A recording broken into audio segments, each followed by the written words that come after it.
The moment you realize the man standing at the helm is no longer actually steering the ship is a chilling one. And right now, inside the highest echelons of the White House, a silent, surgical usurpation is unfolding right before our eyes. We are witnessing what happens when profound ambition meets undeniable vulnerability, and the result is a masterclass in calculated betrayal. But before we pull back the curtain on this shift in power, please take a second to hit that subscribe button right now, turn on notifications, and stay with me, because what I am about to share changes everything we thought we knew about the current administration. For months, those inside the Beltway have spoken in hushed, nervous tones about President Donald Trump's rapidly noticeable physical and cognitive decline. But J.D. Vance isn't just whispering, he is acting. Vance sees a president who is fading, a leader struggling to maintain the sheer force of personality that once built a political empire. Instead of shielding the commander-in-chief, Vance is quietly, methodically throwing him under the bus. He is positioning himself not merely as a loyal deputy waiting in the wings, but as the true current decision-maker and the absolute inevitable successor. It is a profound tragedy of leadership to watch a president who prided himself on total dominance and absolute authority slowly lose his grip on his own narrative. We must respectfully critique the president here. True leadership requires an awareness of one's own house.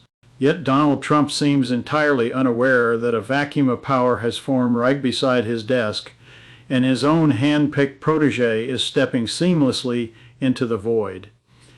It is a heartbreaking reality of aging and power, echoing the twilight of historic empires where the king's closest confidants slowly draw the curtains on his reign while he still believes it is high noon. The true depth of this power play, however, is not happening on domestic television screens or at crowded campaign rallies. It is happening in the deep shadows of international diplomacy, far from the president's purview. While Donald Trump continues to rely on his traditional, highly publicized, and often boisterous diplomatic channels, his vice president has quietly gone completely rogue. Credible murmurs and commentator analysis indicate that Vance has been working through extensive foreign back channels, engaging behind the scenes with actors who often stand in direct opposition to traditional American interests, specifically China, Russia, and Pakistan.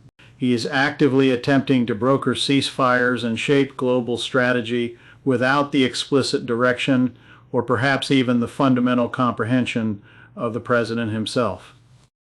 This is not just a breach of protocol. It is a staggering rewiring of American foreign policy by a subordinate.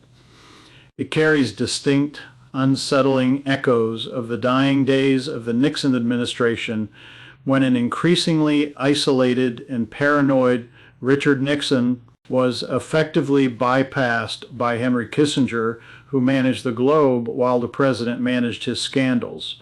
The criticism we must lay at the feet of Donald Trump is one of executive competence.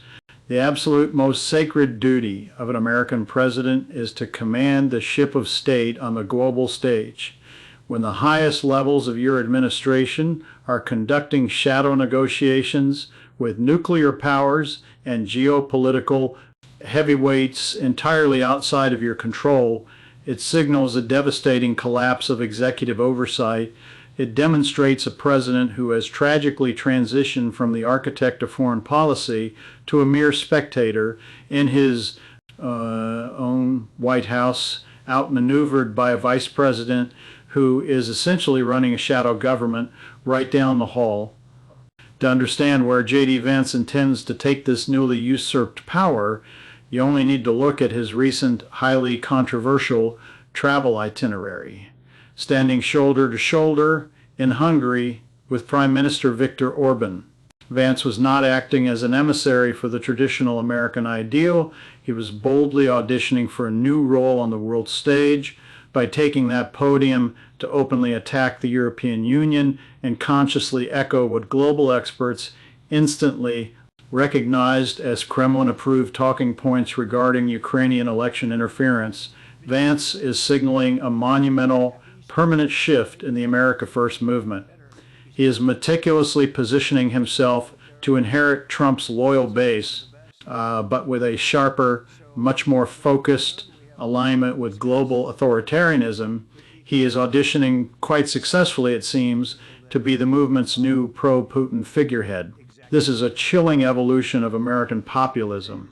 We have seen factions in American history flirt with foreign autocracies before one thinks of the isolationist movements prior to the Second World War.